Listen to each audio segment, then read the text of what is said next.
Joe Burrow and the Bengals. This is a Cincinnati-based podcast. It's where a lot of our listeners are from. You know football better than anyone. Thoughts on Joe Burrow? I'd have a hard time over the next decade of, if you said start a franchise, of not having him be the guy. I love Mahomes. I think Allen's good. But everything that I'm looking for, listen, you give me Mahomes and you take Burrow, shit, I'm going to win, as we've seen that. I take it. But I have had this conversation many times, and I'm not real good at much, guys, but I do study this position hard and deep dive into a lot, not just the results of the stats. I want to know how you got to that stat. From the time he changed LSU, the way that program, when that season he had. There's certain guys, and we use the word it probably too. We got the it factor. We don't know what the fuck it is. I can just tell you this. Things I need to have from my quarterback is, do you elevate the room and maximize the building? The fucking Cincinnati Bengals, since Boomer, I mean, I know they had Dalton and they did some good things with Marvin, but you know what I'm talking about. Sam Weish, Boomer Esiason, Kenny Anderson. I'm talking about where every week you showed up and the Cincinnati Bengals were a bitch to deal with. And then they went cheap on the scouting, all the stuff that's been well documented, great fans. They deserved it. And so Burrow waltzes in and look what one guy – now he doesn't – when they say one guy completely, it's single-handedly. No, he didn't. Jamar Chase pretty fucking good. They got some good players. Zach Taylor's done a good job. But literally, look what one dude did to walk in the building and say, we're not doing this anymore. This shit's not happening. Blows out, breaks his leg, comes back, and plays better. I mean, the swagger, players love him. He's got the balls of a daytime burglar in the pocket to get the shit kicked out of him and keep on coming. He's got good feet. He's a brilliant football IQ. He's been through adversity, hit rock bottom, was forced to transfer because he wasn't going to play at Ohio State. All these things.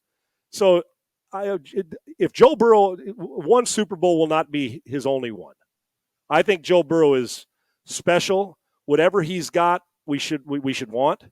We got about 7 of those cats at the top that are real good. You can mix and match any of them. But if you're telling me you're giving me Joe Burrow, I'll guarantee you I plan on winning more than one Super Bowl. I think he's special. And I love a guy that gets the shit kicked out of him, 7 sacks, and keeps coming. He'll fight you. He can throw it. Everything. Put it this way. He doesn't do anything bad. There's no glaring weakness in his game. He completely just walked in. It's almost like if everybody would have said it's a loser's lament, it's Cincinnati. They don't pay well. We're not going anywhere. It's almost like Burrow knocked about 55 people in the face, said, no, we're changing this. And I don't just like him. I love him. So if you're telling me you're giving me Burrow, I would pay him tomorrow. He gets to be the highest paid quarterback and player in NFL history. And I'm not even going to make it close. I'm going to take all those years of low pay and I'm going to blow the field away. And he's going to break the bank. Not Hurts. I mean, they're all really great players. He's next. And when he gets paid, he will have earned every penny. Look what he's done. We're talking about the Bengals every year now, like Super Bowl, Burrow, Super Bowl, MVP. I think he's a freak. I think he's got what every guy needs. Throws on time, has the balls, like I said, of a daytime burglar, and he maximizes the building where everybody's better because of Joe Burrow. So you give me him for the next 10 years, I'll take that bet that I'm going to beat you more than you're going to beat me on Sunday in February. You're damn right I'm a Burrow guy. Chuck, make sure that you snip that and we can play that before every goddamn game this year because I'm fired the hell up. The balls of a daytime burglar make the t-shirts. Yeah, but think about it, what kind of balls. Yeah, think about those balls now for Joe got Cool. Big balls. Dude, you're walking in and think about it. It's like 2 o'clock in the afternoon and dude just walks this, fuck that, dude. I'm taking that money, I'm doing this, that TV's mine, I want your computer. And everybody's sitting there saying, did this bitch just walk in here and take all this? You're like, yeah, he did. What are you going to do about it? Not a damn thing. So that's him.